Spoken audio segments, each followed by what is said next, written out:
Nunca imaginei que o silêncio da minha própria casa pudesse gritar segredos tão terríveis.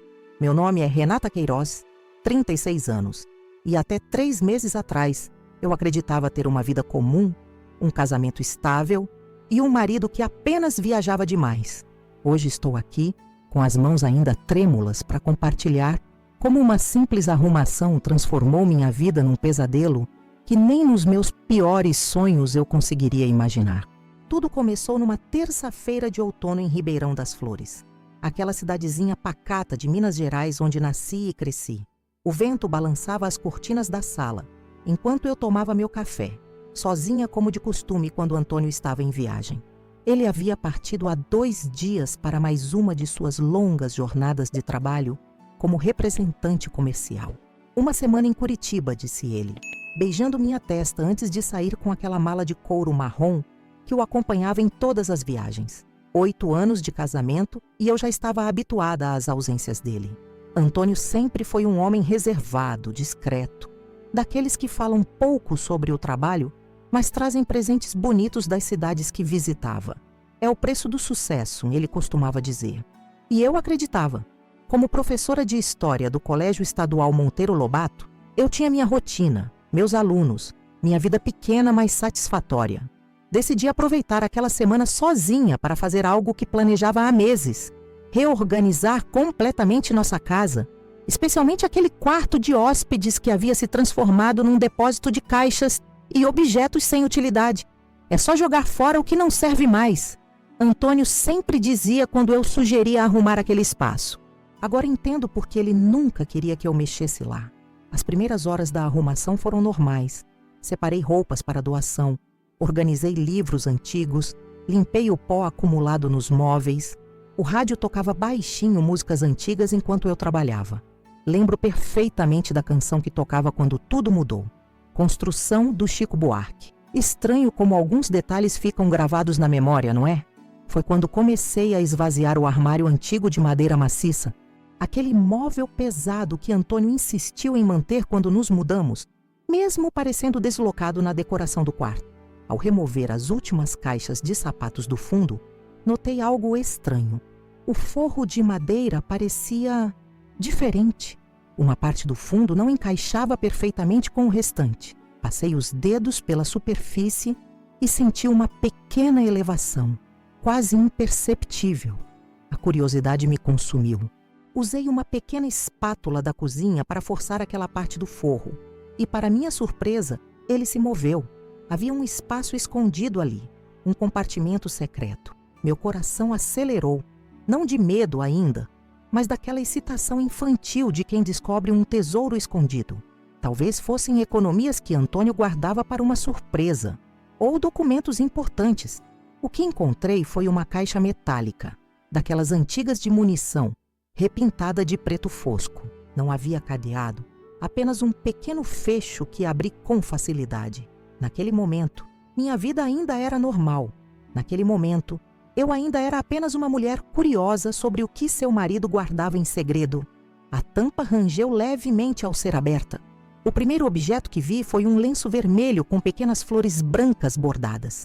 Delicado, feminino, definitivamente não era meu. Um perfume suave ainda impregnava o tecido. Ao lado, um batom num tom de vermelho intenso que eu jamais usaria. Senti um aperto no peito, aquela primeira pontada de desconfiança.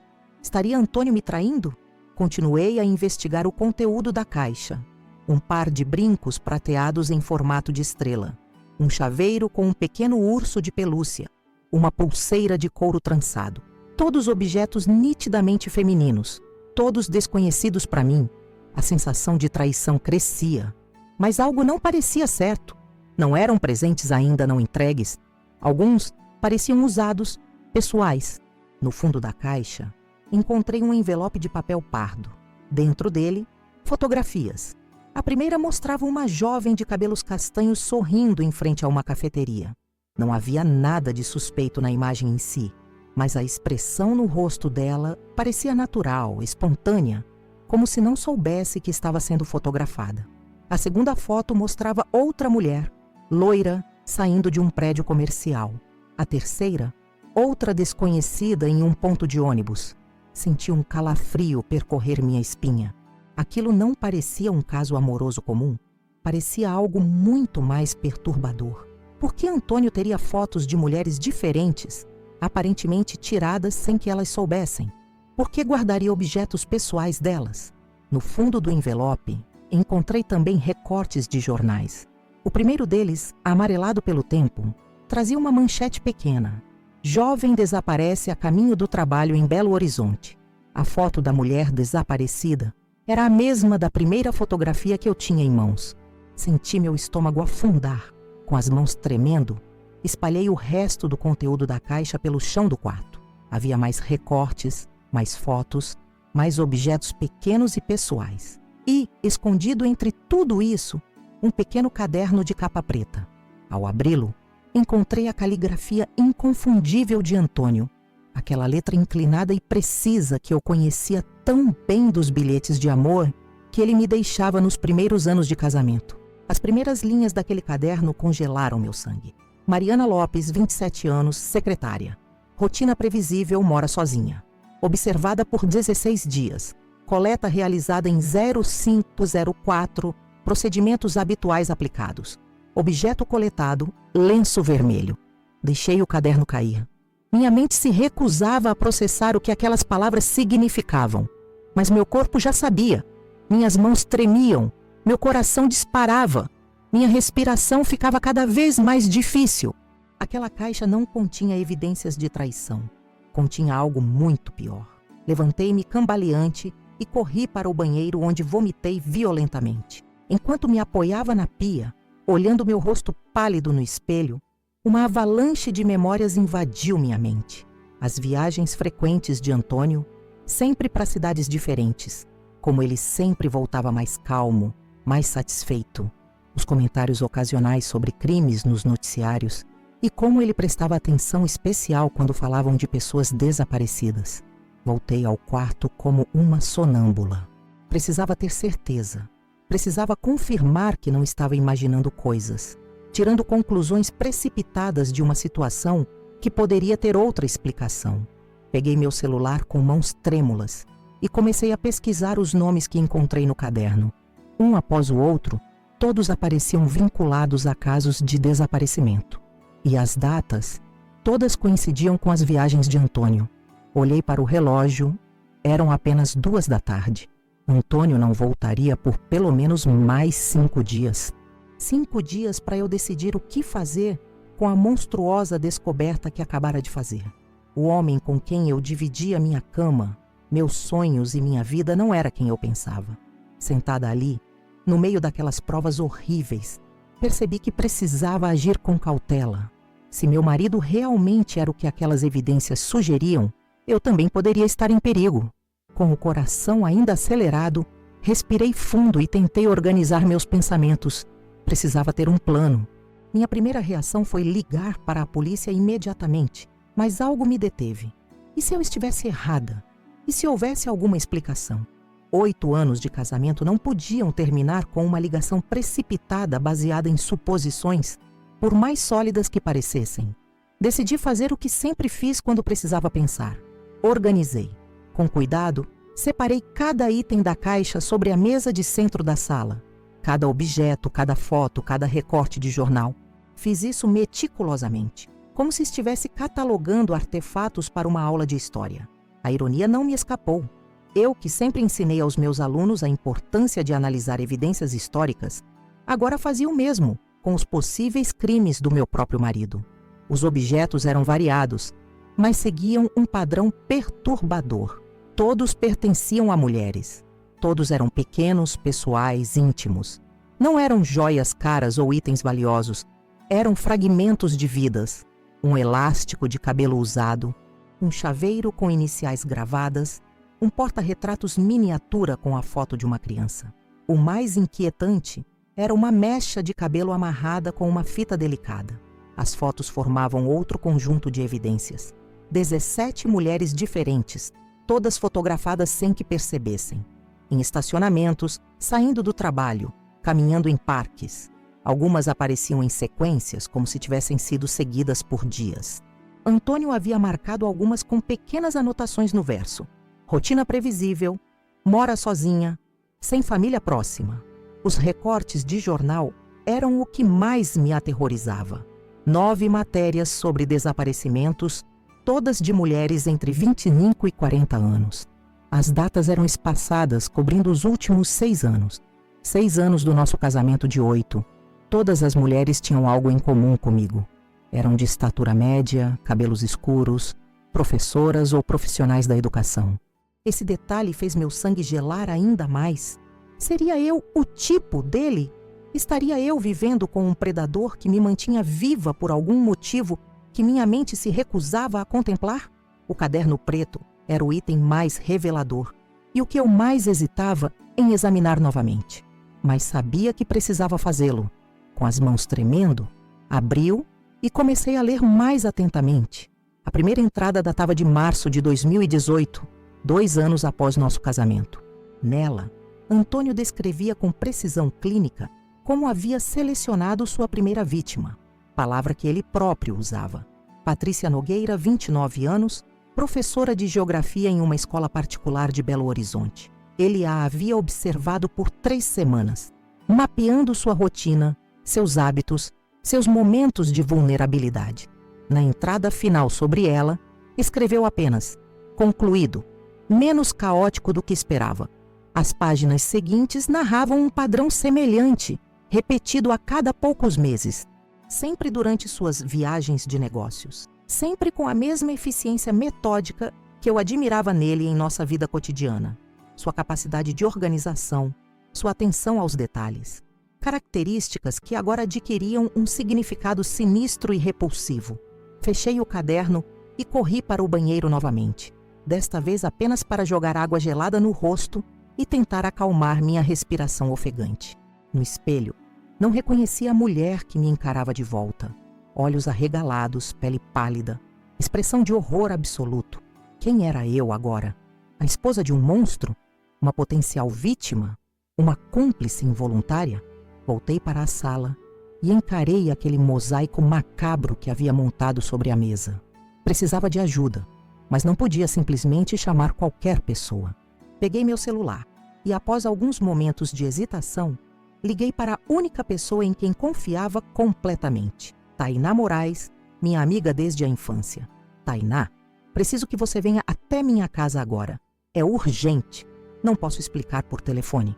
A voz dela imediatamente mudou de tom ao perceber meu desespero. Estou saindo da loja agora mesmo. 15 minutos. Durante aqueles 15 minutos de espera, não consegui ficar parada.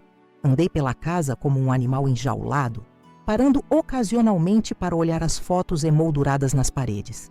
Eu e Antônio sorrindo na praia, no nosso aniversário de casamento, em reuniões de família. Cada memória agora contaminada pela dúvida. Enquanto sorria para a câmera, estaria ele planejando seu próximo trabalho? Quando a campainha tocou, quase saltei. Abri a porta e Tainá entrou, seus olhos imediatamente registrando meu estado. Meu Deus, Renata, o que aconteceu? Você parece que viu um fantasma. Pior, respondi, conduzindo-a até a sala, onde as evidências estavam expostas. Vi a verdade. Tainá parou abruptamente ao ver o que eu havia encontrado. Seus olhos percorreram os objetos, as fotos, os recortes e finalmente pousaram no caderno. O que é isso tudo? Perguntou num fio de voz. Encontrei escondido no fundo falso do armário do quarto de hóspedes. São troféus de mulheres desaparecidas. Mulheres que ele... Não consegui completar a frase. Não precisei. Tainá entendeu imediatamente a gravidade da situação. Sem dizer palavra, sentou-se e começou a examinar o material com mais atenção. Você já ligou para a polícia? Perguntou após alguns minutos. Ainda não. Queria ter certeza primeiro. Queria que alguém me dissesse que estou louca, que estou interpretando tudo errado. Tainá pegou o caderno e folheou algumas páginas, seu rosto ficando cada vez mais pálido. Renata, isso é real. Não há outra explicação. Seu marido é um assassino em série, completei, dizendo em voz alta pela primeira vez as palavras que minha mente se recusava a formular completamente. Precisamos ligar para a polícia agora mesmo, disse Tainá, já pegando seu celular. Espera, interrompi. Não podemos simplesmente ligar para o departamento de polícia local. Se isso for verdade, estamos falando de crimes em várias cidades diferentes. Precisamos ser cuidadosas. Tainá me olhou com uma mistura de medo e admiração. Como você está conseguindo raciocinar assim neste momento? Eu estaria completamente em pânico. Estou em pânico, confessei. Mas também sou professora de história, que passou anos estudando como evidências podem ser perdidas, como casos podem ser arquivados por falta de provas concretas. Se vamos fazer isso, precisamos fazer direito.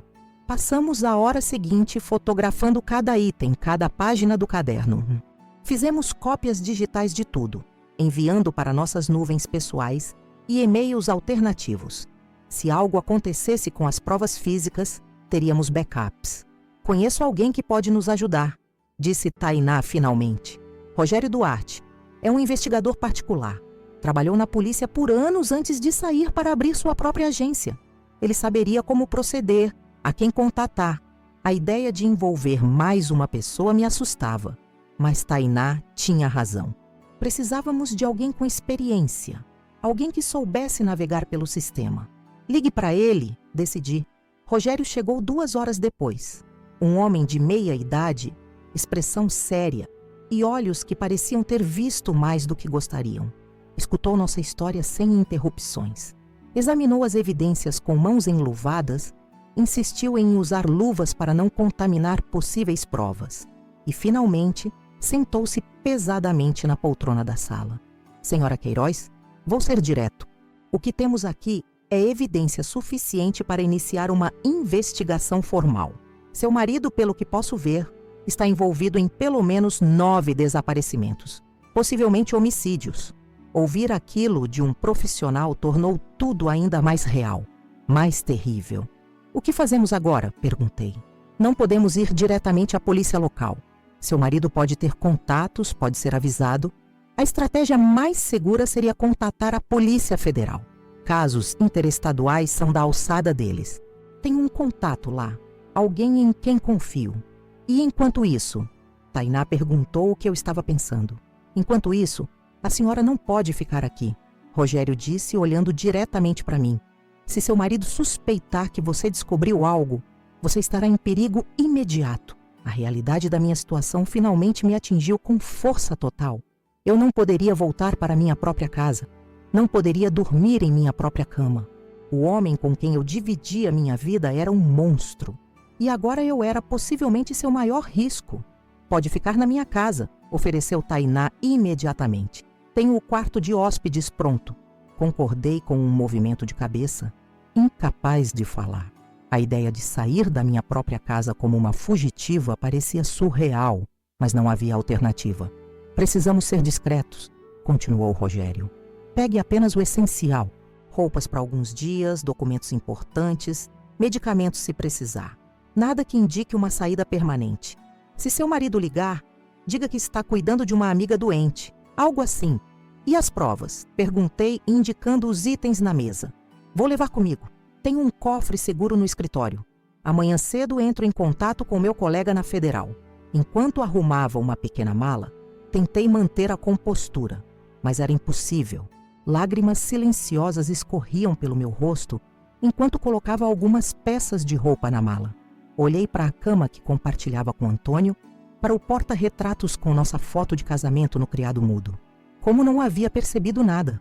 Como pude viver com ele por tanto tempo, sem ver a escuridão que habitava por trás daqueles olhos castanhos que eu tanto amava? Ao sair de casa, tive a estranha sensação de que nunca mais voltaria, pelo menos não da mesma forma. A casa que eu conhecia, o casamento que eu acreditava ter, a vida que eu levava, tudo havia desmoronado em questão de horas. No carro de Tainá, olhei pela última vez para a fachada da casa no condomínio Arvoredo. Uma casa bonita, com jardim bem cuidado e cortinas nas janelas. Uma fachada perfeita para esconder os horrores que aconteciam quando as portas se fechavam. Vai ficar tudo bem, disse Tainá, apertando minha mão enquanto dirigia. Mas ambas sabíamos que nada ficaria bem. Não havia volta. A partir daquele momento, minha vida seria dividida em antes e depois. da descoberta da caixa. E o depois era um território desconhecido e assustador que eu seria forçada a navegar sozinha. Chegamos à casa de Tainá quando já estava escurecendo. Seu apartamento acolhedor, normalmente um lugar onde eu me sentia confortável durante nossas noites de vinho e conversas, agora parecia estranho. Ou talvez fosse eu quem estava estranha, deslocada, como se não pertencesse mais a lugar nenhum. Fiz chá, disse Tainá, estendendo-me uma xícara fumegante, com camomila, para ajudar a acalmar. Aceitei a xícara, mas sabia que nenhum chá do mundo poderia acalmar a tempestade que se formava dentro de mim. Sentamos em silêncio na pequena sala, cada uma perdida em seus próprios pensamentos. Como não percebi? Perguntei finalmente, mais para mim mesma do que para Tainá. Como pude ser tão cega? Não se culpe, Tainá respondeu com firmeza. Pessoas como ele são mestres em criar máscaras perfeitas. Vivem décadas enganando todos ao seu redor. Naquela noite, deitada na cama do quarto de hóspedes de Tainá, não consegui dormir. Cada vez que fechava os olhos, via as imagens daquelas mulheres, suas expressões despreocupadas, sem saber que estavam sendo observadas, caçadas. Perguntava-me sobre seus últimos momentos, sobre o terror que devem ter sentido. E me perguntava, com um arrepio de horror, se Antônio havia usado o mesmo tom gentil, o mesmo sorriso que usava comigo, quando as abordou pela última vez. A manhã chegou depois de uma noite interminável. Observei os primeiros raios de sol atravessarem a cortina do quarto de Tainá, contornando os móveis com uma luz dourada que parecia zombar da escuridão que havia tomado conta da minha vida. Meu celular vibrou, uma mensagem de Antônio. Bom dia, amor. Como está sendo a faxina? Sinto sua falta. Curitiba está fria e chuvosa hoje. Olhei para aquelas palavras tão corriqueiras, tão normais, e senti náuseas. A imagem mental dele digitando essa mensagem, talvez no mesmo quarto de hotel onde havia... Não conseguia completar esse pensamento. Mostrei a mensagem para Tainá, que já preparava café na cozinha. Preciso responder naturalmente, disse, minha voz soando estranha aos meus próprios ouvidos. Se ele suspeitar de algo, seja casual, mas não muito, aconselhou Tainá. Não exagere no carinho. Digitei uma resposta simples. Bom dia. A faxina está indo bem, organizando algumas coisas antigas. Tempo bom por aqui, cuide-se. Rogério, o investigador, ligou às 9 em ponto, como havia prometido. Falei com meu contato na Polícia Federal, informou. Ele quer nos encontrar hoje mesmo, mas discretamente. Não no prédio da PF. Sugeri um café no shopping Pampulha às 11 horas. Pode ser?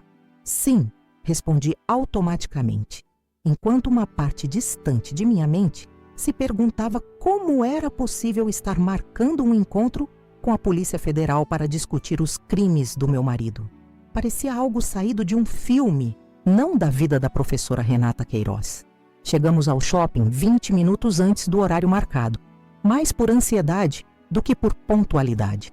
Escolhemos uma mesa afastada no Café Raízes, de onde podíamos observar quem entrava e saía. Rogério havia dito que seu contato se chamava Delegado Marcelo Viana e usaria uma pasta azul. Precisamente às 11 horas, um homem de meia idade, cabelos grisalhos e postura ereta, entrou no café. Vestia calça jeans e camisa polo, nada que indicasse sua profissão.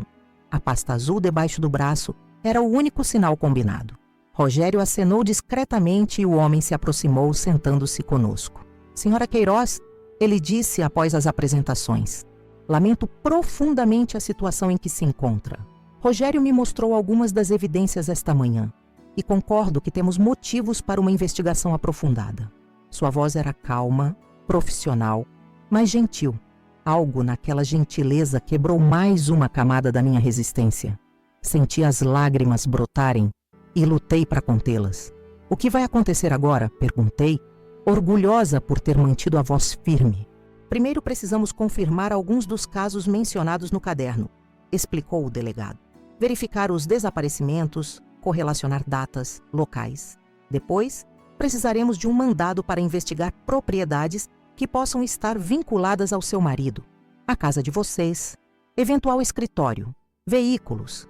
Quanto tempo isso vai demorar? Tainá perguntou, apertando minha mão sob a mesa. Trabalhamos com discrição e rapidez, mas precisamos seguir os protocolos, respondeu. Em casos assim, a prioridade é garantir a segurança de potenciais vítimas, incluindo a senhora, acrescentou, olhando diretamente para mim. Acredita que estou em perigo? Perguntei, embora já soubesse a resposta. Se seu marido descobrir que você encontrou a caixa, sim. Assassinos seriais mantêm uma fachada cuidadosamente construída. Quando essa fachada é ameaçada, podem se tornar extremamente perigosos. Saímos do café com um plano. Eu permaneceria na casa de Tainá, mantendo contato normal com Antônio por telefone. A Polícia Federal iniciaria uma investigação discreta, correlacionando as informações do caderno com casos de pessoas desaparecidas. Rogério serviria como nosso contato, mantendo-nos informadas sobre os avanços. No caminho de volta, passamos por uma banca de jornais. Uma manchete pequena no canto de um jornal local chamou minha atenção. Prosseguem buscas por professora desaparecida em Uberlândia. Pedi a Tainá que parasse o carro e comprei o jornal com mãos trêmulas. A matéria era breve. Marina Almeida, 34 anos, professora de literatura, desaparecida há 5 dias em Uberlândia, a cidade onde Antônio supostamente havia estado antes de seguir para Curitiba. Mostrei o jornal para Tainá, que empalideceu. Meu Deus, murmurou. Pode ser coincidência, mas... Vou ligar para o delegado, decidi. Quando chegamos ao apartamento, havia uma mensagem de Antônio no meu celular. Reunião cancelada, volto amanhã à noite. Surpresa boa, não? Te amo. O terror que me invadiu foi físico, visceral. Amanhã à noite, ele deveria voltar apenas em 4 dias. Liguei para Rogério imediatamente, repassando a mensagem. Isso muda tudo, disse ele após um momento de silêncio. Vou alertar o delegado Viana. A investigação precisa acelerar. As próximas 24 horas foram um turbilhão. O delegado confirmou que Marina Almeida constava como pessoa desaparecida no Sistema Nacional e que seu perfil correspondia às outras vítimas mencionadas no caderno. Com essa correlação, conseguiu o mandado para investigar discretamente nossas propriedades, a casa no condomínio Arvoredo e o sítio da família de Antônio, Águas Claras, onde raramente íamos. Por volta das 3 da tarde, Rogério apareceu no apartamento de Tainá com expressão grave. Encontramos algo, disse sem preâmbulos. No sítio, uma construção antiga nos fundos da propriedade, aparentemente um depósito de ferramentas, tinha um porão. Nele havia evidências. Que tipo de evidências? Perguntei, embora uma parte de mim não quisesse saber. Objetos pessoais, roupas, alguns restos humanos. Ele hesitou. Senhora Queiroz, encontramos 6 sepulturas improvisadas na área mais isolada do sítio. O mundo pareceu girar ao meu redor. Tainá me amparou quando cambaleei, ajudando-me a sentar. É real, murmurei. Realmente aconteceu. Até aquele momento, uma pequena parte de mim ainda esperava que tudo fosse um terrível mal-entendido, que houvesse alguma explicação alternativa para a caixa, para o caderno. Essa última esperança agora se evaporava diante das palavras de Rogério.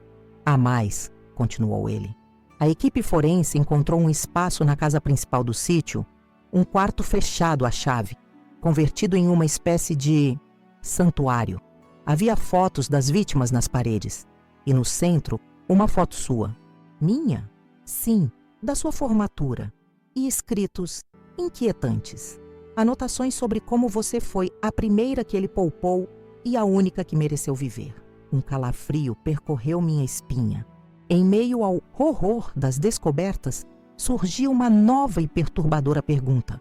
Por que eu? Por que Antônio, que claramente tinha o impulso de matar mulheres como eu, havia me escolhido para viver, para casar? Não podemos permitir que ele volte para casa, disse o delegado Viana, que havia chegado enquanto Rogério falava. A operação precisa acontecer hoje. Vamos interceptá-lo quando retornar a Ribeirão. Como sabem que ele virá direto para casa? Perguntei. Não sabemos, admitiu o delegado. Mas sabemos que ele sempre segue padrões. E o padrão, segundo o caderno, é retornar para casa após cada episódio. A palavra episódio pairou no ar. Um eufemismo inadequado para o horror do que Antônio fazia em suas viagens. Ele vai me ligar quando estiver chegando, disse, a ideia formando-se enquanto eu falava. Sempre liga. Precisaremos que atenda normalmente, explicou o delegado. Que haja como se tudo estivesse bem. Pode fazer isso? Assenti, embora não tivesse certeza. Como fingir normalidade quando meu mundo inteiro havia desmoronado?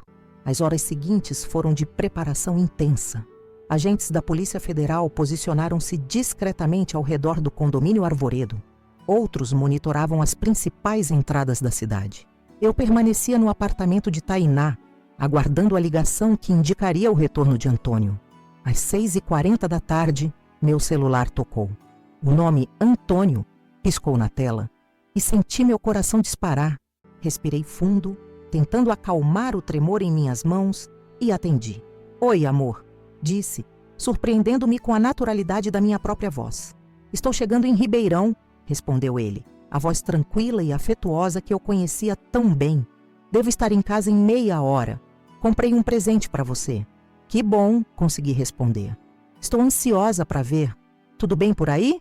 Você parece diferente. Senti um aperto no peito. Mesmo à distância, ele percebia mudanças sutis. Era assim que havia sobrevivido tanto tempo sem ser descoberto. Aquela capacidade quase sobrenatural de perceber nuances. Só cansada, improvisei. A faxina foi mais trabalhosa do que imaginei. Entendo. Bem, descanse um pouco. Logo estarei aí e poderemos pedir comida. Não quero que cozinhe hoje. Tudo bem, respondi, consciente do olhar intenso do delegado Viana, que acompanhava cada palavra. Até logo. Quando desliguei, minhas pernas fraquejaram. Tainá me ajudou a sentar. Foi perfeito, garantiu o delegado. Agora precisamos nos posicionar. A senhora ficará aqui com um agente. Estaremos em contato constante. Ele mencionou um presente. Comentei, sentindo uma onda de náusea. Depois do que descobrimos no sítio, o que poderia ser esse presente? Ninguém respondeu, mas vi a troca de olhares preocupados entre Rogério e o delegado. A operação foi organizada com precisão militar. Agentes posicionaram-se estrategicamente ao redor da minha casa. Outros 2 aguardavam dentro, um no quarto principal, outro na sala. Câmeras discretas foram instaladas para monitorar a aproximação de Antônio. Na central improvisada no apartamento de Tainá, assistíamos a tudo em tempo real. Veículo se aproximando, anunciou um dos agentes pelo rádio. Toyota Corolla prata, placa correspondente. Na tela, vimos o carro de Antônio entrar na rua do condomínio. Meu coração parecia querer saltar pela garganta. Era surreal observar meu próprio marido como um suspeito sendo monitorado pela polícia. Sujeito entrando no perímetro, continuou o agente. Estacionando normalmente. Possui uma maleta e um pacote médio nas mãos. O pacote, o presente mencionado. Instintivamente, apertei a mão de Tainá. Ele parece normal, comentei, observando Antônio sair do carro com movimentos relaxados. O mesmo homem que eu via diariamente há 8 anos. Como pode parecer tão normal? É o que eles fazem, respondeu o delegado Viana sem tirar os olhos da tela. A normalidade é sua maior proteção. Antônio caminhou até a porta, inseriu a chave, entrou. Por alguns segundos, as câmeras externas não mostraram nada além da porta fechada da minha casa. Então, o rádio crepitou. Sujeito entrou. Está chamando pela esposa. Parece confuso com a ausência.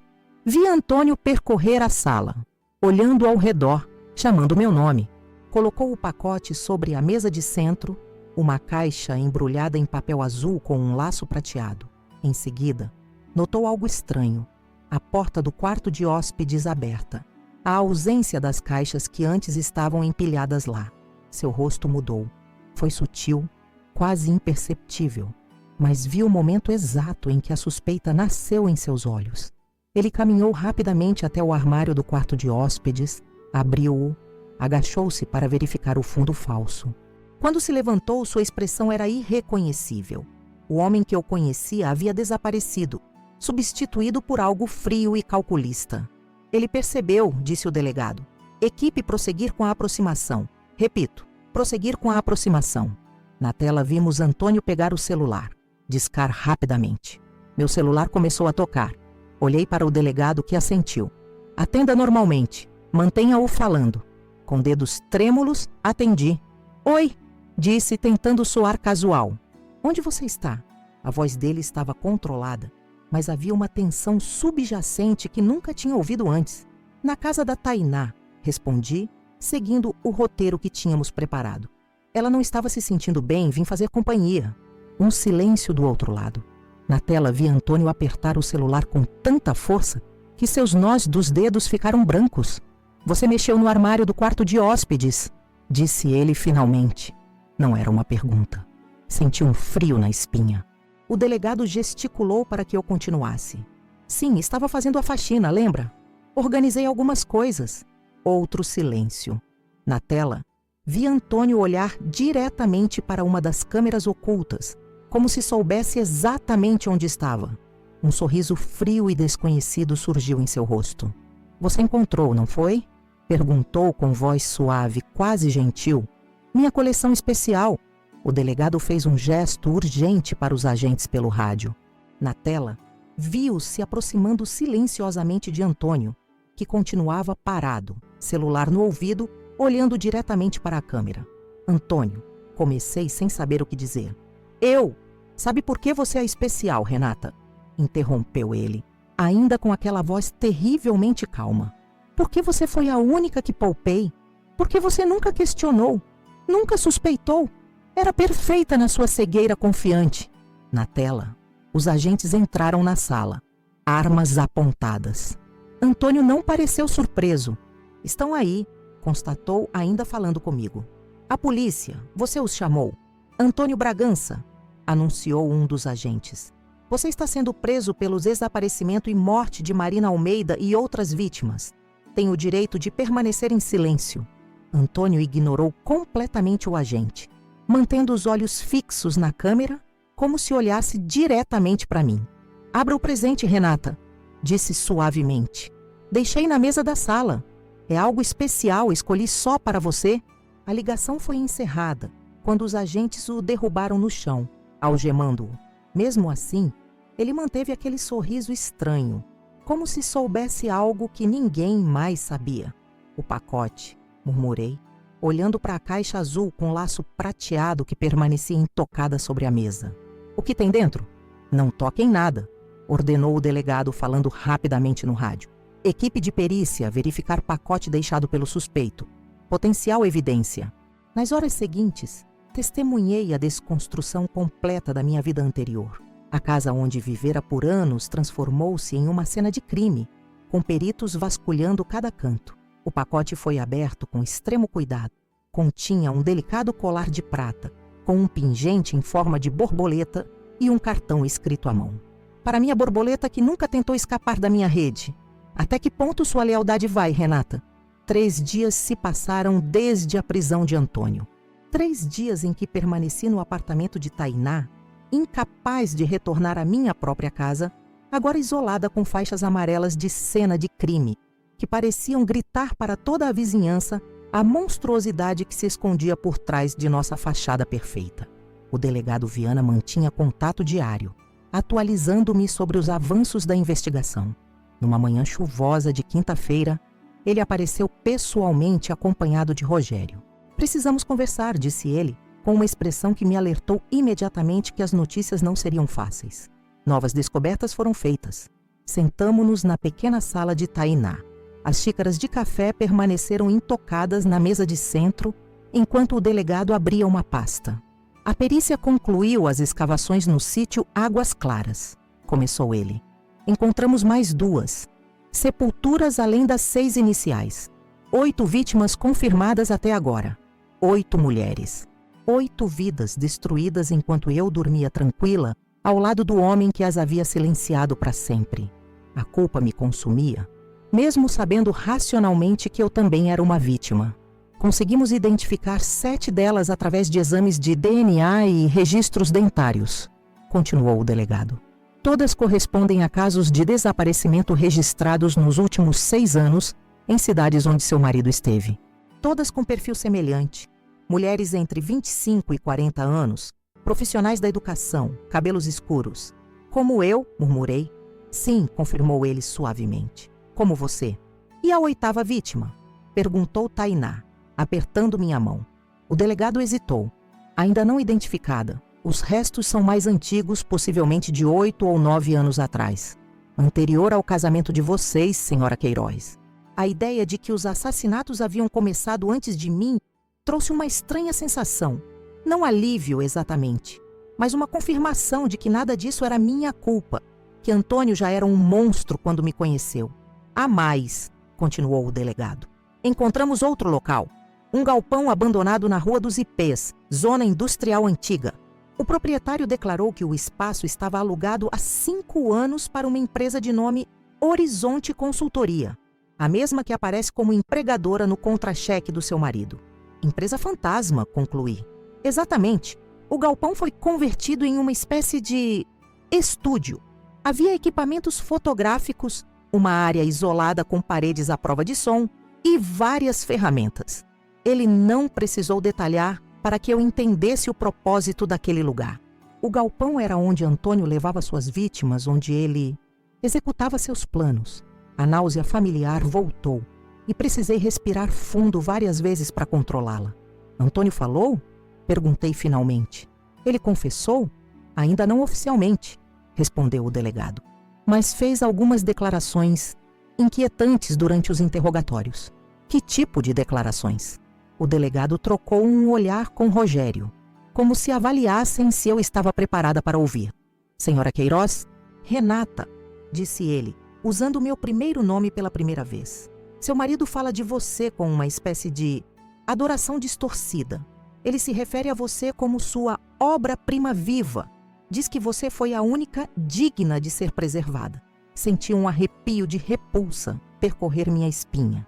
A ideia de que Antônio me via como algum tipo de escolhida em meio às suas vítimas era perturbadora demais para processar. Há algo mais que preciso mostrar, disse o delegado, retirando um envelope da pasta. Encontramos isso no cofre pessoal dele, na agência bancária do centro. São fotos suas, tiradas sem seu conhecimento aparentemente, com dedos trêmulos. Abri o envelope. Dentro havia dezenas de fotografias minhas, saindo da escola onde lecionava, fazendo compras no supermercado, tomando café com Tainá no shopping. Algumas datavam de antes do nosso casamento, quando ainda mal nos conhecíamos. Em algumas, eu aparecia dormindo em nossa própria cama. Ele me observava, sussurrei, horrorizada. Como as outras. Sim, confirmou o delegado. Pelos registros que encontramos, ele a rastreou por quase 3 meses antes de abordá-la pela primeira vez naquela palestra sobre história medieval na universidade. A memória daquele dia veio vívida. Eu saindo do auditório após assistir a uma palestra. Antônio se aproximando com um sorriso tímido, perguntando se eu havia gostado da apresentação. O encontro que sempre acreditei ser casual, o início do nosso relacionamento, havia sido meticulosamente planejado, parte de uma caçada da qual eu era a presa. Por que eu? Perguntei. Mais para mim mesma que para os outros. Por que ele me escolheu para viver? O delegado fechou a pasta lentamente. Ele diz que você era perfeita, não apenas fisicamente, embora você se encaixasse no perfil que ele buscava, mas em temperamento. Ele a descreve como confiante sem ser invasiva, independente sem ser ameaçadora. Diz que percebeu imediatamente que você nunca questionaria seus hábitos, nunca invadiria seus espaços. E ele estava certo, falei com amargura. 8 anos. E nunca suspeitei de nada. Ninguém suspeitaria, interveio Tainá firmemente. Ele era meticuloso, cuidadoso. Há mais uma coisa, disse o delegado após uma pausa. Antônio está solicitando vê-la. O quê? A surpresa me fez levantar da cadeira. Ele quer me ver? Depois de tudo isso? Obviamente você não tem nenhuma obrigação de atender a esse pedido, garantiu o delegado rapidamente. Na verdade, recomendo fortemente que não o faça. Ele está tentando manipulá-la de alguma forma. Nem pensar, exclamou Tainá, indignada. Renata não vai se encontrar com esse monstro. Mas algo dentro de mim se agitou. Uma necessidade de olhar nos olhos do homem que havia destroçado minha vida, que havia tirado tantas vidas inocentes. Uma necessidade de entender, se é que era possível entender algo tão abominável. Eu quero vê-lo, disse, surpreendendo a todos, inclusive a mim mesma. Renata, não, protestou Tainá. Ele vai tentar manipulá-la, confundi-la. Não estou dizendo que vou ceder a nada do que ele pedir, expliquei, tentando organizar os pensamentos que surgiam. Mas preciso encará-lo uma última vez. Preciso que ele veja que não sou mais cega, que não sou mais sua obra-prima perfeita. Preciso disso para seguir adiante. O delegado Viana me observou por alguns instantes, como se avaliasse minha determinação. Se está decidida, podemos organizar um encontro controlado na delegacia, disse finalmente, com proteção máxima, claro. E você poderia interromper a qualquer momento. Quando? Perguntei. Amanhã, talvez? Preciso acertar os detalhes com a equipe. Quando ele se foi, Tainá me confrontou, preocupação evidente em seu olhar. Tem certeza disso, Renata? Ver aquele homem novamente pode trazer de volta todos os traumas. Os traumas já estão aqui, respondi tocando meu peito. Não vão embora só porque decido não encará-lo. Preciso fazer isso, Tainá. Preciso fechar esse ciclo. Naquela noite, não consegui dormir. Minha mente girava incessantemente, repassando cada momento dos últimos 8 anos sob uma nova e terrível luz. Cada viagem de trabalho, cada presente que Antônio trazia, cada noite em que ele chegava tarde, tudo agora tinha um significado sinistro, uma sombra que jamais poderia ser apagada. De madrugada, peguei meu celular e abri a galeria de fotos. Percorri imagens do nosso casamento, de férias, de momentos cotidianos. Em todas elas, Antônio sorria aquele sorriso que eu acreditava conhecer tão bem. Como era possível? Como aquele homem que beijava minha testa toda manhã antes de sair para trabalhar podia ser o mesmo que tirava vidas com frieza calculada? O delegado Viana ligou às 9 da manhã seguinte, confirmando o encontro para as 14 horas na sede da Polícia Federal. Passei a manhã num estado de anestesia emocional, preparando-me mentalmente para enfrentar o homem que agora era um completo estranho para mim. Apesar de ter compartilhado minha cama por 8 anos. Vou com você, insistiu Tainá. Esperarei do lado de fora, mas não vou deixá-la sozinha nisso. Chegar à Polícia Federal foi uma experiência surreal. Nunca imaginei que estaria ali como esposa de um assassino em série. Os olhares dos agentes e funcionários me seguiam. Alguns com pena, outros com curiosidade mal disfarçada. Eu era notícia agora. A professora que descobriu que seu marido era um monstro. Manchetes sobre o caso já circulavam, embora meu nome ainda fosse preservado por medidas de proteção. O delegado Viana nos recebeu no saguão, conduzindo-nos a uma sala reservada. Antônio está numa sala de interrogatório adaptada, explicou. Há vidro espelhado, então você pode vê-lo antes de entrar se quiser. Ele estará algemado e haverá 2 agentes dentro da sala. Pode sair a qualquer momento, basta sinalizar. Assenti, sentindo a boca seca. Há algo que devo saber antes de entrar? Apenas isto. Ele parece extremamente calmo, controlado. Não demonstrou nenhum remorso até agora. Na verdade, parece quase orgulhoso de seus atos. Esteja preparada para isso. Respirei fundo e olhei para Tainá, que apertou minha mão em silencioso apoio. Estou pronta. O delegado me conduziu até a sala com o vidro espelhado. Do outro lado, sentado à mesa, estava Antônio, usando o uniforme laranja de detento, mãos algemadas sobre a mesa, cabelos despenteados e, ainda assim, mantinha aquela postura ereta, aquele ar de dignidade que sempre o caracterizou. Seu rosto estava sereno, quase relaxado. Senti um choque ao vê-lo assim. Uma parte de mim ainda esperava encontrar algum sinal físico de sua monstruosidade, alguma mudança que explicasse como o homem que eu amava podia ser esse ser horrível, mas não havia nada. Era apenas Antônio, o mesmo de sempre. Quer desistir? Perguntou o delegado, notando minha hesitação. Não, respondi, forçando-me a endireitar os ombros. Vamos acabar logo com isso. Quando a porta da sala se abriu, Antônio ergueu o olhar. Seus olhos encontraram os meus e por um momento fugaz, vi algo tremular neles. Surpresa, talvez? Ou apenas um lampejo do homem que eu pensava conhecer? Desapareceu rapidamente, substituído por aquela serenidade fria que agora eu reconhecia como sua verdadeira natureza. Renata, disse ele, sua voz exatamente como eu lembrava. Você veio. Sentei-me na cadeira oposta, mantendo distância da mesa. Os 2 agentes posicionaram-se discretamente nos cantos da sala, atentos a cada movimento. Por que pediu para me ver? Perguntei diretamente, orgulhosa por manter a voz firme. Queria ver seus olhos, respondeu ele simplesmente. Queria ver o que mudou. Tudo mudou, Antônio. Tudo. Ele inclinou levemente a cabeça, estudando-me com aquela intensidade que antes eu confundia com amor. Não tudo, disse ele suavemente. Você ainda é linda quando está assustada. Sempre foi. A frieza daquelas palavras me atingiu como um tapa. Este era o verdadeiro Antônio falando sem máscaras, sem pretensões. Por que eu? A pergunta escapou antes que pudesse contê-la. Por que me manter viva quando matou todas as outras? Um pequeno sorriso surgiu nos cantos de sua boca. Você foi meu maior experimento, Renata.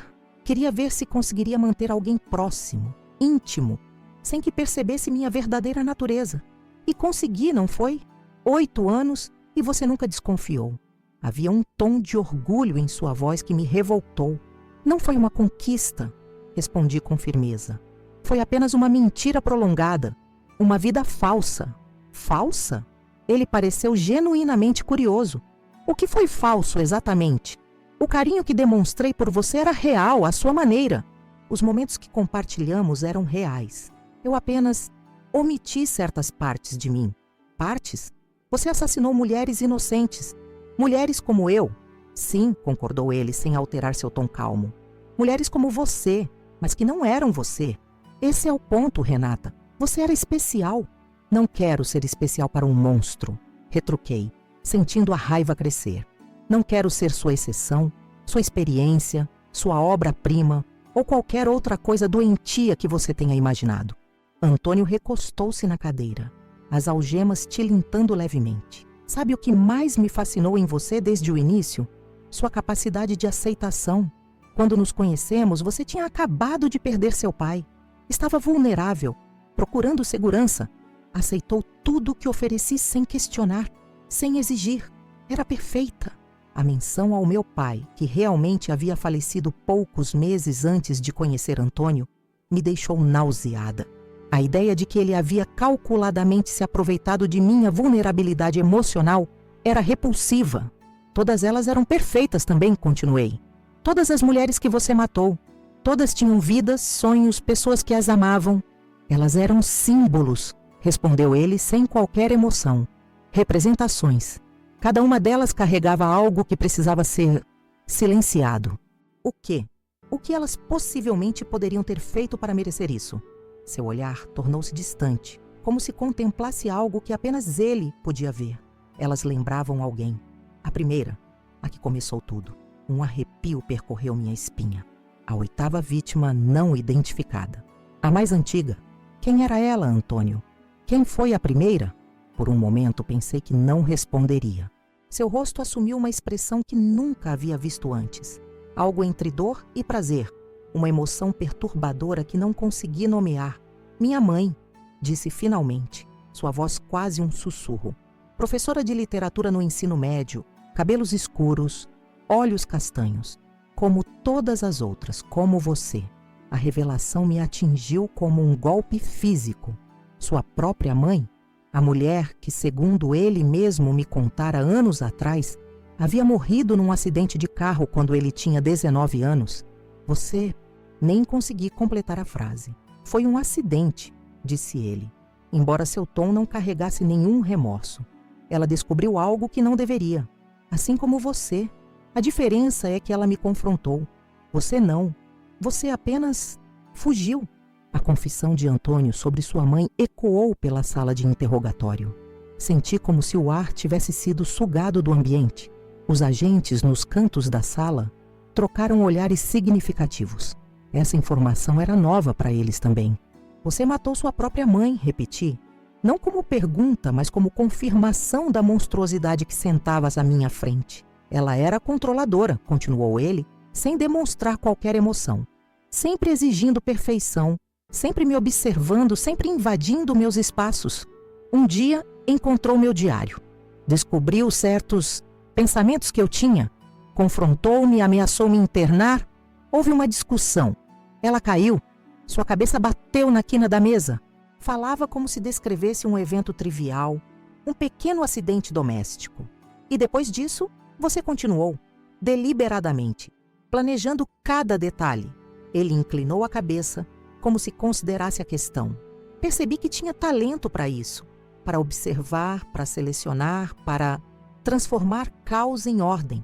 Cada uma delas era uma versão dela. Cada uma representava algo que precisava ser controlado, silenciado. E eu? A pergunta escapou como um suspiro. Onde eu me encaixava nessa sua lógica doentia? Antônio sorriu, aquele sorriso que antes me aquecia e que agora apenas me causava repulsa. Você era diferente, Renata. Desde o começo, quando comecei a observá-la, vi algo único. Uma independência que não era ameaçadora. Uma força que não era invasiva, pensei. E se em vez de destruir, eu pudesse cultivar, preservar? Como uma boneca na sua coleção macabra, retruquei, a raiva crescendo. Como uma parceira, corrigiu ele. Minha única igual. Alguém que poderia eventualmente compartilhar comigo. A implicação dessas palavras me atingiu com força total. Ele não planejava apenas me manter viva. Planejava me transformar, me moldar gradualmente até que eu me tornasse como ele. Um arrepio de horror percorreu minha espinha. Nunca, sussurrei, incapaz de conter o tremor na voz. Nunca teria compartilhado isso com você. Talvez não conscientemente, concordou ele. Mas gradualmente, quem sabe? Estava funcionando, sabia? Seus pequenos silêncios quando eu voltava das viagens. Sua decisão de nunca questionar minhas ausências. A maneira como você evitava abrir meu escritório, verificar meu celular. Uma parte de você sabia, Renata. Escolheu não ver? Suas palavras me atingiram como golpes físicos. Era verdade? Uma parte de mim havia percebido sinais e escolhido ignorá-los? A dúvida me corroía. Por que me chamou aqui, Antônio? Para se gabar? Para tentar me manipular uma última vez? Ele se inclinou para a frente, as algemas tilintando contra a mesa metálica. Queria que soubesse que, apesar de tudo, o que tivemos foi real. A sua maneira foi real. Não, cortei levantando-me. Foi uma mentira. Cada momento, cada palavra, cada toque, tudo baseado numa mentira fundamental. Eu amei uma pessoa que nunca existiu. Virei-me para sair, incapaz de continuar aquela conversa que parecia sugar minhas forças. Renata, chamou ele, sua voz subitamente diferente, quase vulnerável. O presente. Você abriu? Parei, de costas para ele, o colar de borboleta. O símbolo macabro da prisão em que eu havia vivido sem saber. Sim, era para seu aniversário. Próxima semana. O fato de que ele se lembrara do meu aniversário, de que planejara um presente em meio a seus horrores, era perturbadoramente normal. Como se duas realidades paralelas existissem simultaneamente. O marido amoroso e o assassino impiedoso. Adeus, Antônio, disse sem me virar. Espero que passe o resto da sua vida numa cela tão pequena quanto as covas que cavou para suas vítimas. Saí da sala sem olhar para trás. O som de sua risada suave me seguindo como uma sombra. No corredor, encontrei o delegado Viana e Tainá, aguardando ansiosamente. Você está bem? Perguntou Tainá, abraçando-me. Não, respondi honestamente. Mas vou ficar. O delegado Viana observava-me com uma mistura de preocupação e respeito. O que ele disse sobre a mãe acrescenta uma nova dimensão ao caso. Precisaremos investigar esse ângulo, verificar se realmente houve um acidente no passado dele. Assenti, exausta demais para responder. A revelação de Antônio havia desencadeado algo em mim, uma necessidade urgente de saber tudo, de desconstruir completamente a vida que acreditei ter, de entender a extensão do horror que havia compartilhado meu teto. Quero ajudar, disse finalmente. Quero participar da investigação. Quero encontrar todas as respostas. Senhora Queiroz, começou o delegado hesitante. Por favor, insisti. Passei 8 anos ao lado dele sem perceber nada. Preciso consertar isso de alguma forma. Preciso ajudar a trazer justiça para essas mulheres, para suas famílias. Após um momento de reflexão, o delegado assentiu. Sua perspectiva pode ser valiosa, mas precisamos estabelecer limites claros, protocolos. E a senhora precisará de acompanhamento psicológico durante todo o processo. Concordei imediatamente. A ideia de enfrentar os horrores de Antônio era aterrorizante, mas a alternativa, recuar, esconder-me, tentar esquecer, parecia uma traição às mulheres que não tiveram escolha, que não puderam escapar. Nos dias que se seguiram, mergulhei no caso como se fosse minha tábua de salvação. Passei horas no departamento de polícia, revisando evidências, identificando padrões nos registros de Antônio, correlacionando datas de desaparecimentos com suas viagens de negócios. Cada nova descoberta era uma punhalada, mas também uma confirmação de que minha decisão estava certa. A investigação sobre a morte da mãe de Antônio revelou inconsistências no relatório original do acidente. O carro havia sido encontrado numa ribanceira, mas as marcas de impacto não correspondiam à narrativa oficial. O caso foi reaberto. Em nosso antigo quarto, os investigadores encontraram um compartimento secreto sob o assoalho, contendo mais souvenirs macabros, pequenos objetos que não estavam na caixa original que encontrei. A escala de seus crimes crescia a cada novo dia. Uma semana após meu encontro com Antônio, o delegado Viana me chamou ao seu escritório. Seu semblante era grave. Encontramos algo no galpão da Rua dos Ipês, um espaço oculto atrás de uma falsa parede. Havia registros, vídeos. Meu estômago afundou. Vídeos do quê? Das vítimas, respondeu ele suavemente. Dos últimos momentos delas. Antônio documentava tudo meticulosamente. Fechei os olhos, tentando bloquear as imagens que surgiam em minha mente. Preciso vê-los? Absolutamente não, respondeu o delegado firmemente. Isso vai além de qualquer colaboração que esteja oferecendo. Apenas achei que deveria saber a extensão. Assenti, grata por sua sensibilidade. Há mais, continuou ele. Encontramos vídeos seus também. Gelei. Meus? Em sua rotina diária, em casa, dormindo. Ele a filmava constantemente, sem seu conhecimento. Havia câmeras ocultas em vários cômodos da casa. A violação de minha privacidade, de minha confiança, atingiu níveis que eu não imaginava possíveis. Por anos, havia sido não apenas esposa de um assassino, mas também sua vítima involuntária, sua observada, seu experimento. Queremos que considere entrar no programa de proteção à testemunha, disse o delegado após uma pausa. Seu rosto já apareceu em alguns noticiários. O caso está ganhando notoriedade nacional. Podem haver complicações. Que tipo de complicações? Temos monitorado certos fóruns online. Há pessoas, admiradores de assassinos em série. Estão fascinados pelo caso de seu marido. Alguns expressaram interesse específico em você, como a escolhida que sobreviveu. A ideia de que existiam pessoas que admiravam Antônio, que poderiam querer me encontrar, foi a gota d'água. Concordei com o programa de proteção imediatamente. Em 2 semanas, minha identidade seria alterada. Eu me mudaria para outra cidade. Começaria uma nova vida longe de Ribeirão das Flores, longe das memórias, longe do horror que havia se tornado minha existência. A perspectiva trazia tanto alívio quanto tristeza. Estaria abandonando tudo o que conhecia, meus alunos, minha carreira.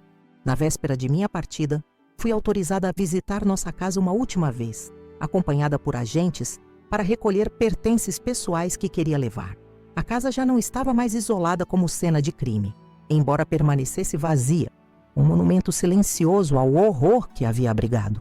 Caminhar por aqueles cômodos foi surreal. Cada espaço guardava memórias, algumas doces, outras agora manchadas permanentemente pela verdade. Na sala, lembrei-me de noites assistindo filmes. Na cozinha, dos cafés da manhã de domingo. No quarto, não consegui entrar. No escritório de Antônio, parei diante da estante de livros. Eram principalmente obras de história, filosofia e psicologia. Muitos títulos que eu havia presenteado a ele ao longo dos anos, acreditando estimular seus interesses acadêmicos. Agora, imaginava como ele havia usado aquele conhecimento, como havia estudado a mente humana não para compreendê-la, mas para manipulá-la melhor. Um título chamou minha atenção: Psicopatia e Sociedade. Puxei o livro e, ao abri-lo, descobri que era oco, adaptado para esconder algo. Dentro, havia um pequeno caderno preto, menor que o outro que eu havia encontrado. com mãos trêmulas, abri-o. Não eram descrições de crimes como no outro caderno. Eram observações sobre mim, datadas desde antes de nos conhecermos oficialmente. Detalhes sobre minha rotina, meus hábitos, minhas preferências. Planos detalhados sobre como me abordar, como ganhar minha confiança, como me conquistar. 1603R frequenta a cafeteria da universidade todas as terças e quintas, entre 16 horas e 17 horas. Sempre pede cappuccino. Senta-se geralmente sozinha, lendo. Preferência por ficção histórica. 2803. R. Comparecerá à palestra sobre história medieval. Oportunidade perfeita para primeiro contato. Estratégia. Mostrar interesse genuíno pelo tema. Demonstrar conhecimento sem intimidar. 1204. Primeiro encontro oficial. Restaurante italiano. Ela mencionou gostar de massas. Mostrar-me atencioso, mas não invasivo. Deixá-la falar sobre seu trabalho. Não mencionar minha mãe. O caderno documentava meticulosamente nosso relacionamento, cada etapa cuidadosamente planejada como uma operação militar. Até nossa primeira noite juntos havia sido calculada. Seu aparente nervosismo, uma performance ensaiada. 1806. Intimidade física estabelecida. R. É confiante, mas vulnerável, exatamente como previsto. Mencionou várias vezes que se sente compreendida comigo. Fase 1 concluída com sucesso. Deixei o caderno cair, enojada. Não apenas nosso casamento havia sido uma mentira. Nosso relacionamento inteiro, desde o primeiro sorriso, havia sido uma construção elaborada. Uma armadilha meticulosamente preparada na qual eu havia entrado voluntariamente. Peguei meu celular e fotografei cada página daquele caderno, enviando imediatamente ao delegado Viana. Mais evidências para o caso, mais provas da premeditação, da manipulação sistemática. Quando saí da casa pela última vez, senti uma estranha mistura de emoções. Alívio por estar deixando para trás o cenário de tantos horrores. Tristeza pelo tempo perdido, pelos anos investidos numa mentira. E algo inesperado, uma sensação crescente de libertação. Na manhã seguinte, antes de partir para meu novo destino, fiz um último pedido ao delegado Viana. Queria visitar o sítio Águas Claras, o local onde as vítimas haviam sido enterradas. Precisava prestar minhas homenagens de alguma forma. O sítio, antes um local bucólico onde raramente íamos, agora estava transformado. A área dos fundos, onde as sepulturas haviam sido encontradas, estava isolada com fitas policiais. Pequenas marcações indicavam cada local escavado. Aproximei-me lentamente, carregando 8 rosas brancas, uma para cada vítima confirmada até então. Depositei-as no chão, sentindo o peso daquelas vidas perdidas, daqueles futuros roubados. Sinto muito, sussurrei ao vento. Sinto muito por não ter percebido. Sinto muito por ter sido parte disso, mesmo sem saber. Enquanto me afastava, notei algo no chão, um pequeno objeto parcialmente enterrado que havia escapado à atenção dos peritos. Agachei-me e o desenterrei. Um broche em formato de borboleta, quase idêntico ao pingente que Antônio havia me dado de presente. Um calafrio percorreu minha espinha. Outra borboleta presa em sua coleção. Guardei o broche no bolso, mais uma evidência, mais uma conexão com uma vítima desconhecida.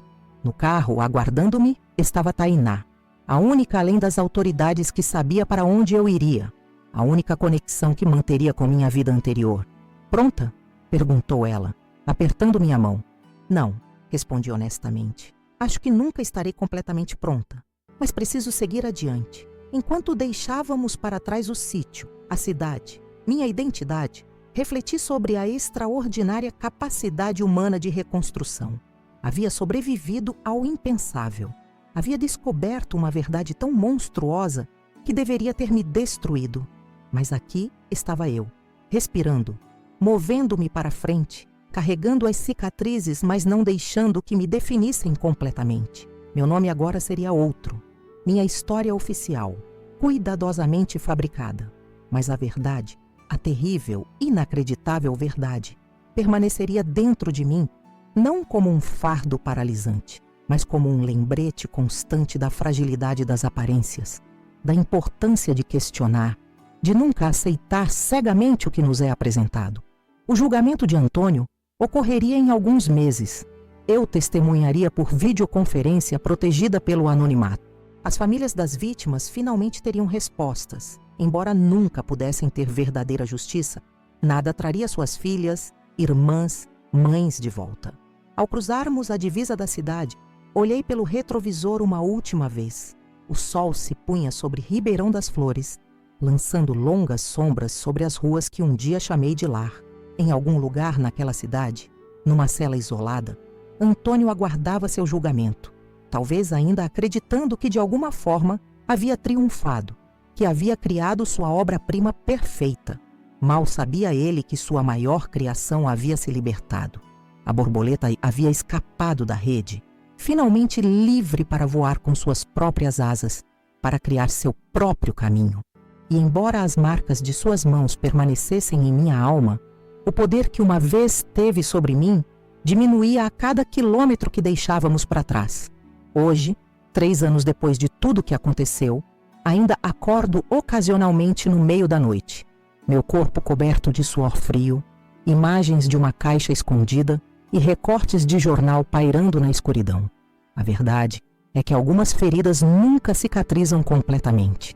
Carrego as marcas daqueles dias terríveis, como tatuagens invisíveis na alma. Lembranças do momento em que descobri que meu marido, o homem que beijava minha testa todas as manhãs, era na verdade um monstro que tirava vidas metodicamente durante suas viagens de trabalho. Para quem acompanhou minha história até aqui, já sabe como tudo começou. Uma simples arrumação no quarto de hóspedes durante a ausência de Antônio revelou um compartimento secreto no fundo do armário. Nele, a caixa que mudaria minha vida para sempre, repleta de pequenos objetos pessoais de mulheres desaparecidas, fotografias tiradas sem consentimento e um caderno detalhando seus crimes com frieza perturbadora. O caso que se desenrolou após minha descoberta chocou o país inteiro. As investigações revelaram a verdadeira extensão do horror. 8 mulheres confirmadas como vítimas, todas enterradas no sítio da família de Antônio. Todas com perfis semelhantes ao meu. Professoras, cabelos escuros, entre 25 e 40 anos. A primeira delas, como descobri durante nosso último encontro, foi sua própria mãe. O evento que desencadeou anos de violência meticulosamente planejada. O julgamento de Antônio foi um dos mais notórios na história criminal recente do Brasil. Condenado a 180 anos de prisão, uma sentença simbólica em um país onde o limite de cumprimento de pena é de 30 anos, mas que refletia a monstruosidade de seus atos. Durante todo o processo, manteve aquele sorriso frio e distante, como se observasse um filme interessante do qual não participava diretamente. Quanto a mim, passei pelo programa de proteção à testemunha. Nova identidade, nova cidade, nova vida. Abandonei tudo o que conhecia para recomeçar do zero, carregando apenas as memórias e a determinação de transformar minha dor em algo útil. Hoje, trabalho como voluntária em uma organização que apoia famílias de pessoas desaparecidas. Também dou palestras sobre sinais de comportamento predatório em relacionamentos. Sempre de forma anônima, sempre com o rosto protegido. O que aprendi nessa jornada sombria? Que as aparências podem ser construções elaboradas, escondendo verdades inimagináveis. Que a normalidade pode ser a máscara mais eficiente para o mal. Que às vezes escolhemos não ver os sinais sutis porque a verdade seria devastadora demais para enfrentar. Aprendi também sobre resiliência, sobre como é possível sobreviver ao impensável e encontrar forças para seguir adiante. Sobre como as cicatrizes, por mais profundas que sejam, podem se tornar fontes de sabedoria e compaixão. A mesma sensibilidade que me fez vulnerável à manipulação de Antônio, agora me permite conectar com o sofrimento das famílias que atendo, oferecendo não apenas apoio prático, mas a compreensão que só vem da experiência vivida. As famílias das vítimas, essa é a parte mais difícil. Conheci todas elas durante o julgamento. Vi o alívio em seus olhos quando finalmente souberam o que aconteceu com suas filhas, irmãs, mães, mas também vi a dor impossível de consolar, o vazio que jamais será preenchido. Algumas me culparam inicialmente, questionando como pude viver com aquele homem por 8 anos sem perceber nada. Outras me abraçaram, reconhecendo que eu também era uma vítima, apenas de um tipo diferente de violência. Uma delas, a mãe de Marina Almeida, a última vítima antes da descoberta da caixa, tornou-se uma amiga improvável. Ele roubou a vida dela e roubou 8 anos da sua. Disse-me certa vez: a diferença é que você tem a chance de recuperar o que resta. Use-a bem. Tento honrar essas palavras todos os dias. O broche de borboleta que encontrei no sítio pertencia a Cláudia Torres, a segunda vítima, desaparecida 6 anos antes de minha descoberta. Sua irmã o reconheceu imediatamente. Um presente de formatura que Cláudia nunca tirava. Entreguei-o pessoalmente a ela. Uma pequena devolução em meio a tanta perda irreparável. Antônio nunca demonstrou arrependimento. Em suas raras entrevistas concedidas da prisão, refere-se a seus crimes como transformações e a si mesmo como um artista incompreendido. Continua a me chamar de sua obra-prima viva, sua única igual. Parei de ler ou assistir qualquer coisa relacionada a ele há muito tempo. Sua voz não merece mais espaço em minha mente. Às vezes, quando estou em uma cidade desconhecida, agora vivo uma vida nômade por precaução, observo casais na rua, nos cafés, nos parques. Parecem tão normais, tão felizes. Quantos deles guardam segredos? Quantas vidas aparentemente perfeitas escondem horrores inimagináveis? Não o faço por paranoia, mas como um lembrete de que a vigilância é necessária, que devemos prestar atenção aos pequenos sinais, às inconsistências sutis, aos espaços que permanecem inexplicavelmente fechados. Se minha história servir para algo, que seja isso. Questione, observe, confie em seus instintos. O mal mais perigoso não é o que se anuncia com estardalhaço, mas o que sussurra docemente, o que sorri enquanto planeja, o que beija sua testa todas as manhãs, enquanto imagina o próximo horror que cometerá. Para aqueles que acompanharam meu relato até aqui no canal Vingança do Dia, meu sincero agradecimento. Compartilhar essa história não foi fácil. Reviver cada momento doloroso, cada descoberta perturbadora. Mas se isso ajudar uma única pessoa a reconhecer sinais de perigo em sua vida, terá valido a pena. Peço que se inscrevam no canal para acompanhar outras histórias reais que, como a minha, precisam ser contadas. Histórias de sobrevivência, de justiça, de recomeços. Deixem seus comentários sobre o que pensaram dessa história. Isso não apenas me ajuda a processar o que vivi, mas também cria uma comunidade de apoio para todos que já passaram por situações traumáticas. O like no vídeo é importante para que essas histórias alcancem mais pessoas e possam fazer a diferença. Compartilhem com quem acreditam que precisa ouvir sobre os perigos que podem se esconder por trás das aparências mais normais. Se puderem, também agradeço imensamente qualquer contribuição através do Valeu Demais, uma forma de doação que ajuda a manter o canal funcionando e trazendo novos conteúdos diariamente. Produzir esses relatos exige tempo, pesquisa e um enorme desgaste emocional.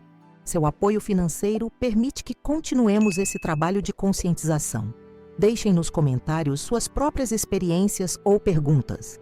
O que fariam no meu lugar? Como reagiriam ao descobrir um segredo tão terrível? Suas reflexões são importantes para mim e para todos que assistem. Para finalizar, lembro que a história que compartilhei hoje não é apenas sobre horror e trauma. É também sobre sobrevivência, sobre a capacidade humana de se reconstruir, mesmo diante do impensável. Como a borboleta que Antônio tanto usou como símbolo de sua dominação, passei por uma metamorfose dolorosa, mas emergi transformada, determinada a usar minha experiência para ajudar outros. Obrigada por ouvirem. Obrigada por testemunharem. E lembrem-se, às vezes a verdadeira vingança não está na punição do outro, mas na recusa em permitir que o mal defina o resto de nossas vidas. Nos vemos no próximo vídeo do canal Vingança do Dia. Não se esqueçam de se inscrever e ativar o sininho para serem notificados sobre novas histórias. Até a próxima!